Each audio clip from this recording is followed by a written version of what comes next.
আমাৰ এই গামোচাখন প্ৰধানমন্ত্ৰী নৰেন্দ্ৰ মোদী ডাঙৰীয়াই বিশ্ব দৰবাৰলৈ লৈ গ'ল। কিন্তু এই গামোচাখন যে অসমৰ তাৰ বিজ্ঞানসন্মত কোনো প্ৰমাণ নাছিল।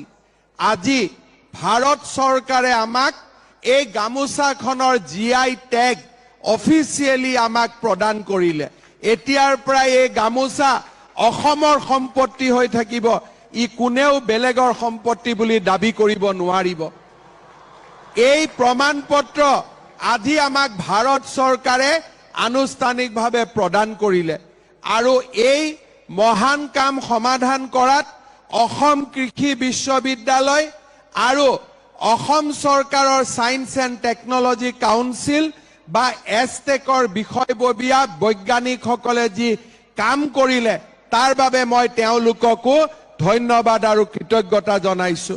অসম চৰকাৰৰ হস্ততাঁত বস্ত্ৰশিল্প বিভাগৰ মন্ত্ৰী উৰ্খা গৌৰা ব্ৰহ্ম আৰু তেওঁৰ সতীৰ্থসকলক ধন্যবাদ জনাম যে অসম কৃষি বিশ্ববিদ্যালয় এছটেক আৰু আমাৰ হেণ্ডলুম টেক্সটাইল ডিপাৰ্টমেণ্টৰ প্ৰচেষ্টাত আজি এই গামোচাখনক অসমৰ লগত চিহ্নিত কৰি আমি এটা নতুন দিনলৈ আমি গতি কৰিলো, নতুন দিগন্তলৈ গতি কৰিলো।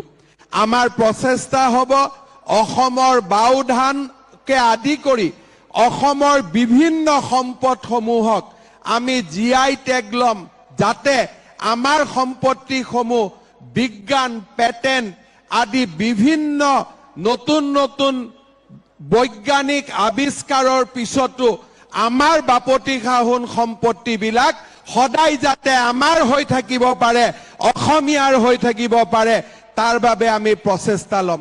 শ্ৰদ্ধাৰ ৰাইজ, আজিৰ এই অনুষ্ঠান চাবলৈ অহাকালি বৰাক উপত্যকাৰ পৰা আমাৰ বঙালী ভাষী বন্ধুসকল আহিব।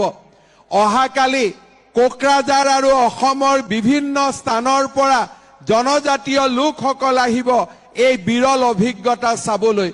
অসমৰ হিন্দী লোকসকল আহিব, অসমৰ বিভিন্ন জাতি উপজাতি কাৰ্বি আলঙৰ পৰা কোকৰাঝাৰলৈ পাহাৰ ভৈয়াম আমাৰ উজনি নামনি মধ্য অসম সকলো ৰাইজ উত্তৰ অসম সকলোৰে পৰা আমাৰ ইয়ালৈ জনতা আহিব। আৰু অহাকালি মই অনুৰোধ কৰিম যে যিসকল ৰাইজ আমাৰ এই অনুষ্ঠানত আহে জাতীয় সাজপাৰ পিন্ধিব নোৱাৰিলেও ডিঙিত যাতে গামোচাখন লৈ আহে তাৰ বাবে মই সকলোকে আহ্বান জনাম। অহাকালিৰ দিনটো অসমৰ স্বাভিমানৰ এক নতুন দিন হওক, অসমৰ স্বাভিমান আৰু আকাশ চোৱাৰ সংকল্পৰ এক নতুন দিন হওক। অহাকালি কৃতজ্ঞ অসমীয়া জাতিয়ে প্ৰধানমন্ত্ৰী নৰেন্দ্ৰ মোদী ডাঙৰীয়াক আমাৰ এই পুণ্যভূমি অসমলৈ আদৰণি জনাব আৰু 11,000তকৈ অধিক বিহুৱা বিহুৱতীৰে অসমৰ বাপতিসাহোন বিহু নৃত্যকামী প্ৰদৰ্শন কৰি আমি বিশ্ব জয় কৰাৰ কল্পনাৰে আমি আগবাঢ়ি যাম।